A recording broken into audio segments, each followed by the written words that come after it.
For our accountability review, let's break down what actually happened this week across the pairs we analyze on our liquidity narrative. We're starting with the Nasdaq. The link to previous week analysis will be added on the description below, so you can check it out and compare what we analyze and what we are given as an accountability review for the week. So starting with the Nasdaq, we mapped out those areas. Let's drop on the daily time frame, starting with the Nasdaq weekly. This was our range, dealing range. So on the daily time frame, we said we are looking at price reacting to this fair value gap. First, we said we want to see the previous week highs being taken, which was this, then the fair value gap, which corresponded with the fair value gap. As of last week, this was what we had. There was no DIX. So dropping on the lower time frame, you can see that price ran through those previous week highs, filled the fair value gap, ran into the other block that we mapped out at the 24,330 levels, and then dropped to our draw on liquidity. The first draw on liquidity was this, which was an old fair value gap on the monthly that we mapped out, and then draw to the second draw on liquidity. So Nasdaq actually fulfilled all its reaction levels and the draw on liquidity.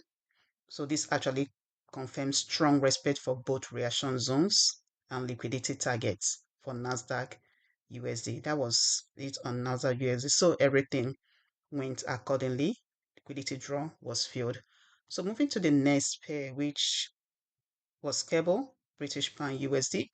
Also starting from the weekly, we took these levels as our dealing range, which we explained. Also, if we drop to the lower time frame, not really, the daily time frame. So we mapped out as at last week, this candle was in there.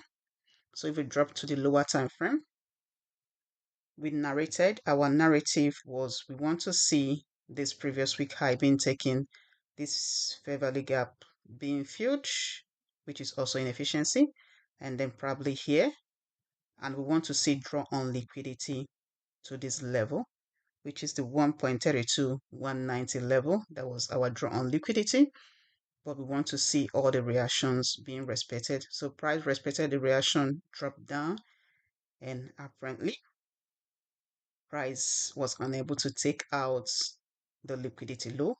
This was what happened, acting as a rejection block. The previous week Friday was acting as a rejection block as price was unable to break down through it before running up. So what we will say about cable, we can actually say this shows control downstairs with respect for key structures. So acting as a rejection block, that was it for the British Pound USD. All levels respected, but draw on liquidity wasn't reached with few pips. And that's why we always said it is okay for you to take partials while you are in a trade, because the market didn't promise you it must get to your destination. Take that. So moving down to our next pair, which is the euro, the fiber. This was our analysis on Friday, on Sunday. This wasn't there. This was the market as at last week. And then our range was between here and those levels. So dropping to the daily time frame, which is here, and we mapped our reaction levels and our draw on liquidity. Looking at this level, we were watching these levels to be our reaction. The first reaction level here, the next here, and the last here. So as you can see, price respected all reaction level as was shown, and then our draw on liquidity was priced to take out this previous week low. This previous week low, that was our draw on liquidity first before targeting this particular level. So what happened? Price respected the first draw key level, ran down as at Monday. a drop down before going up, respected everything, dropped down, but never got to this level, wasn't taken, went back at this point in time, price is still respecting the second key level. We always tell you that whichever level that was traded first means the opposite level will be next. So what can we learn from this Euro USD? Again, it's showing liquidity taken without full structure continuation. As we can see, all reaction levels was respected on Euro USD. The next pair that we actually took a look at was the British Pound JPY, which also respected all level, just like the Nasdaq. We call this level starting from the weekly. Our daily range was here and here. Then dropping down to the lower time frame, we began to look for draw on liquidity. We are looking at this level, which is was the order block on this particular level.